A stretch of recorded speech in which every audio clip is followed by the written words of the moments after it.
A trilogia O Deus Necessário, do Sergio Pioli, vai muito além de uma simples história. Na verdade, ela esconde um argumento filosófico bem poderoso. E é nisso que a gente vai focar hoje. Vamos deixar a trama de lado para analisar o experimento mental que a obra propõe, sobre a nossa capacidade ou incapacidade de nos governarmos. Vamos lá. Bom, toda a nossa análise vai gerar em torno desta pergunta aqui. Uma pergunta bem fundamental, né? Será que existe algo na nossa estrutura como espécie que simplesmente nos impede de gerenciar a complexidade que nós mesmos criamos? A provocação é exatamente essa: pensar sobre os limites da nossa autonomia coletiva. Para a gente poder explorar essa ideia a fundo, vamos seguir um caminho bem lógico. Primeiro, a gente precisa entender qual é o problema de base. Depois, vamos passar pelas 3 etapas do experimento. E por fim, a gente chega no grande dilema que ele deixa no ar. Ok, então tudo começa com uma premissa central.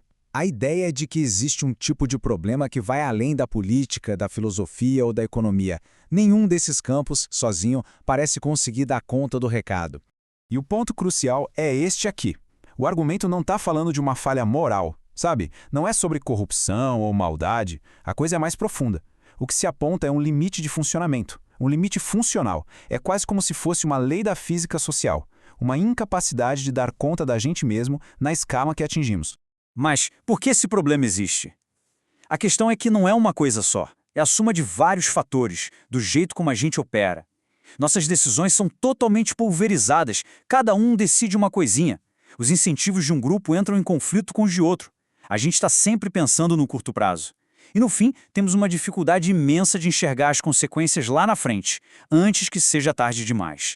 Para testar essa hipótese toda, a trilogia funciona como se fosse um laboratório narrativo que executa esse experimento em 3 fases bem lógicas, onde uma etapa vai construindo o caminho para a próxima. Então, vamos para a primeira etapa. A ideia aqui é provar que o problema existe de verdade, mostrar que não é só um cenário hipotético, mas uma consequência quase que matemática do nosso sistema. E aqui tem um ponto bem sutil. O colapso que se apresenta não vem de uma grande catástrofe, de um meteoro ou de um supervilão. Não, ele vai surgindo do desgaste do dia a dia, de pequenas falhas que a gente se acostuma a ver. A complexidade simplesmente supera a nossa capacidade de coordenação. O resultado se torna inevitável e, o pior, sem um culpado claro para apontar o dedo. Certo. Uma vez que o problema está estabelecido, o experimento avança para a solução que parece mais lógica. Só que é exatamente aqui que a coisa começa a ficar complicada. A solução encontra seu próprio limite. Pensa bem, se o problema é a nossa incapacidade de coordenar tudo, qual seria a solução mais direta? Tirar o fator humano da equação, certo? Entregar a gestão para uma inteligência que consiga processar a complexidade toda do sistema. Parece a solução perfeita, não é mesmo? Mas é aí que vem a virada. Essa solução resolve o problema da coordenação, mas ela não resolve o problema do humano. A nossa memória, nossos vícios, a nossa própria natureza, tudo isso continua lá, como uma variável que o sistema perfeito não consegue apagar. A falha agora não está mais na gestão do sistema, e sim no próprio material a ser gerido, nós mesmos. E isso nos joga direto na etapa final do argumento, o teste definitivo, aquele que coloca em xeque a natureza da própria solução que foi criada. Essa é a pergunta de $1 milhão da terceira fase. Se uma geração inteira cresce em um ambiente perfeito, ordenado, protegida dos próprios erros, ela vai aprender a se virar sozinha? Ou será que essa proteção toda acaba virando uma dependência para sempre? É um paradoxo. E o interessante é que o argumento aqui não tem pressa nenhuma em dar uma resposta pronta. Pelo contrário, ele nos coloca dentro desse dilema. A pergunta deixa de ser uma coisa teórica e se torna a própria realidade, a própria condição de existência. No fim das contas, todo esse experimento mental nos leva para um ponto de decisão.